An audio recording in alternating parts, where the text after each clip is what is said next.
National રમીને આવેલો આવું છું ગુજરાતના તરફથી કેરેલામાં. હાર્ડવર્ક મેં તો બહુ કર્યું એ, મતલબ સાયકલ લઈને આટલું બધું જવાનું હાર્ડ પડી જાય તોય કર્યું અને અત્યારના હું અહીંયા છું. ક્યાંક થોડીક જગ્યાએ પોલિટિક્સ નડતું હતું મને કે મને મતલબ જાજુ આગળ જવાનો ચાન્સીસ નહોતો મળતો, પણ તોય મહેનતથી વયો ગયો આગળ. ફૂટબોલમાં આગળ વધવું હોય તો મહેનત જોઈએ, કેમ કે એવી ગેમ નથી કે જેમાં તમારે ખાલી ઊભું રહીને ખાલી હાથ ફેરવવાના. ચાન્સ બહુ ઓછા મળ્યા, પછી ચાન્સને તમારે કેવી રીતના લેવો એ તમને આવડવું જોઈએ. મોરબીનો એકમાત્ર એવો સ્પોર્ટ્સમેન જે કેરેલાની શ્રેષ્ઠ ફૂટબોલ એકેડમીમાં સિલેક્શન પામ્યો છે, જે છે સ્પોર્ટો ફૂટબોલ ક્લબ, અને મોરબીનું ગૌરવ વધારે છે. તો આજે આપણા સાથે છે યુવરાજ ભાનુશાલી. તો મારો પહેલો પ્રશ્ન એ છે કે ફૂટબોલની પેશન તમારે ક્યારથી સ્ટાર્ટ થઈ? મેં ફૂટબોલ રમવાનું ચાલુ કર્યું હતું લોકડાઉનના ટાણે.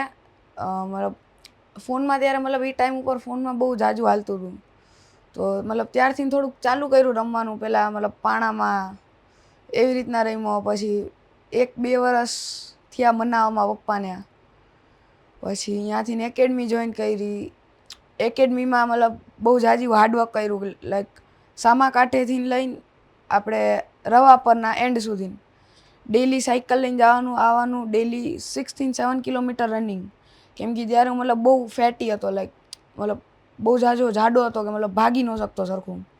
વજન ઘટાડ્યો, પછી એક ચાન્સ મળ્યો ચેન્નઈમાં રમવાનો. મતલબ મેં એ વસ્તુ મેં રીલમાં જોઈ હતી, કેમ કે મતલબ ત્યારે તો મતલબ બધા બહુ ફોન જોવે, પણ હું ત્યારે ફોનની જગ્યાએ મતલબ અહીંયા ફોનમાં બધું ટ્રાયલ્સ જોતો કે ક્યાં શું ટ્રાયલ્સ આવે છે, શું મને આગળ લઈ જઈ શકે. તો ત્યાંથી ચેન્નઈમાં ચેમ્પિયન થયા નેશનલ્સ.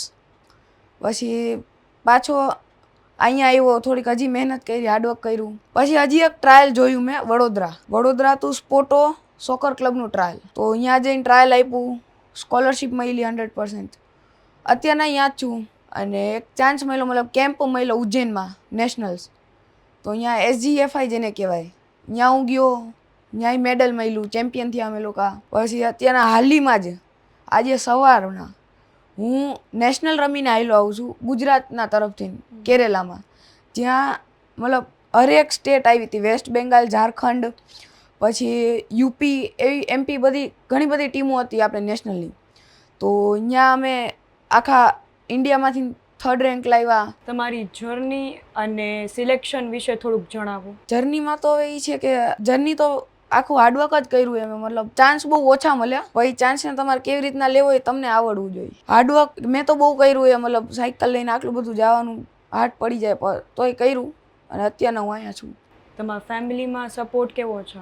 ફેમિલીમાં બધાએ સપોર્ટ કર્યો, બહુ સારો સપોર્ટ કર્યો. પપ્પા, મમ્મી, બેન બધાએ મને બહુ સપોર્ટ કર્યો. લાઈક પપ્પાએ બધી જગ્યાએ લઈ જાય, કોઈ દી ના નથી પાડી. અને ખાસ કરીને મારા મુસ્તાક સર, કે જે મને બહુ જાજી ટ્રેનિંગ આપી, કે મતલબ હરેક સ્ટેપ બાય સ્ટેપ એ મને બધું કીધું. મતલબ સપોર્ટ હતો, પણ ક્યાંક થોડીક જગ્યાએ પોલિટિક્સ નડતું હતું મને, કે મને મતલબ જાજુ આગળ જવાનો ચાન્સીસ નહોતો મળતો, પણ તોય મહેનતથી વયો ગયો આગળ. તો હવે આપણા મોરબીમાં જે પણ આગળ વધવા માંગે છે ફૂટબોલમાં કે સ્પોર્ટ્સ ફિલ્ડમાં, તો એમને તમે શું કહેવા માંગશો? ફૂટબોલમાં આગળ વધવું હોય તો મહેનત જોઈએ, કેમ કે એવી ગેમ નથી કે જેમાં તમારે ખાલી ઊભું રહીને ખાલી હાથ ફેરવવાના.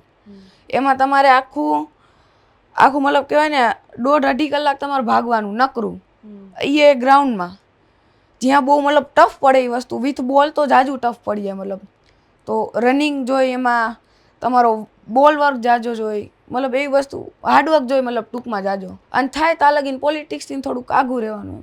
તમારા ફેવરેટ ફૂટબોલર? ફોર શ્યોર હું ડિફેન્સ પોઝિશનમાં રમું તો સર્જિયો રામોસ, પણ હા હું પ્રાઉડલી કહું કે હું ઇન્ડિયન છું તો સુનિલ છેત્રી.